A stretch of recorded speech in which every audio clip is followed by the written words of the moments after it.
totoo yun na 3 accounts. Sabi ko 10, di ba? Then sabi mo, hindi, baka mga 3 lang. Ano ba totoo? Ilan ang account mo sa bangko? Mr. Chair, I'm not sure po. Hanggang ngayon, di ka pa rin sure. Wala naman po akong contact with them. Kasi ako, meron akong hawak dito eh. Catherine, Cassandra, meron kang 11 account, including a policy. You have a pro-life insurance? Yes, di ba? So, you have a 10 account from a policy from the pro-life. Di ba? So, sa 11 accounts mo, kasi, so ngayon, naniniwala ka na sa akin na meron kang 10 accounts. Kasi the last time that I asked you, di ba, meron kang 10, 9, 8, sabi ko, di ba? Kasi I know that you have 10 accounts eh. I'm not sure po. Hanggang ngayon, you're telling us na you're not yet sure. Yes po, Mr. Chair, kasi wala po akong yung mga record ko po. Again, hindi ko po ma-check yung mga record ko.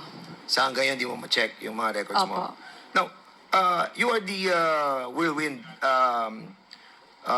beneficial owner with the 58%. You know the transaction or financial transaction that happened with that company. Yung, kasi marami yung transaction eh, di ba? Issue ng cheque, pasok ng pera.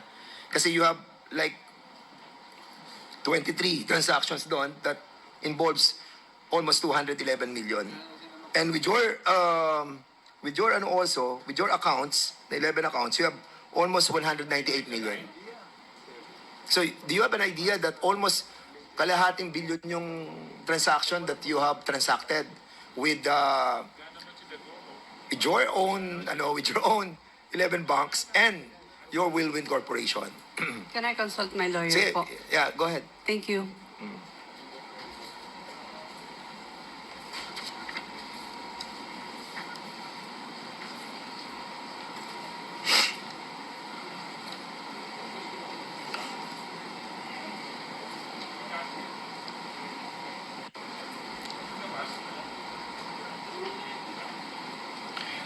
Pakilabas nga. Yes, Asi.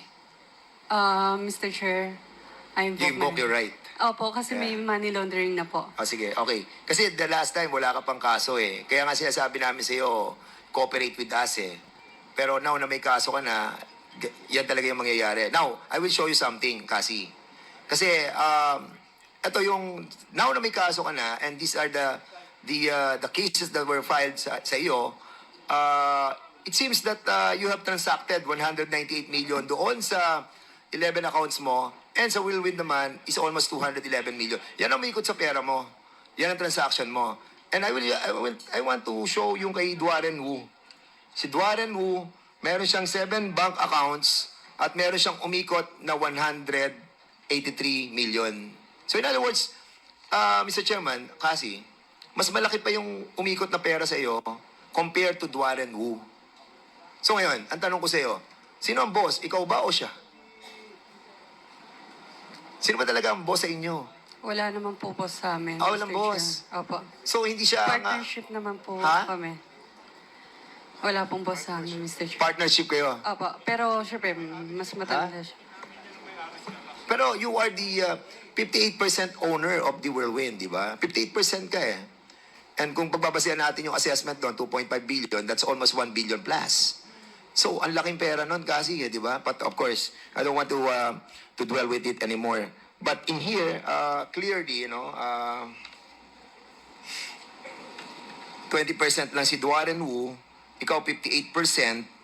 So, there must be somebody who is the boss. Kasi kung 58% ka, 20% lang si Duaren sa Whirlwind Corporation, so you must be the owner. Majority owner. Cassandra. Yes. Kasi kung pagbabasihan mo, Mr. Chairman, itong issue ng Bamban, saka ng Porac, they are almost the same. Sa Porac, meron silang Whirlwind. Sa Banban naman, meron silang Baofu. Meron silang Sun Yen na Pogo. Meron naman sa Lucky South. At dito naman sa Cagayan, meron naman silang Philippine Sanjia Steel Corporation na kung saan yun po yung nagiging kanilang legitimate, no? na business para itago yung money laundering, including yung mga drugs na possible doon dumadaan sa port ng Cagayan de Oro City. And we need to really establish, no? And I have also the copy of the from PAOK, ano, mamaya sabihin siguro ng PAOK, yung kanilang tinatawag na development, what do you call that?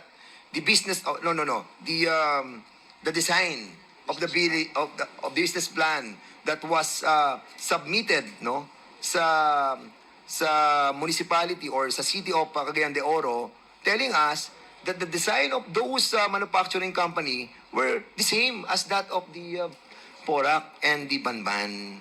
Kaya medyo malalim po itong isyong ito that we need to dwell deeply, Mr. Chairman. But for the meantime,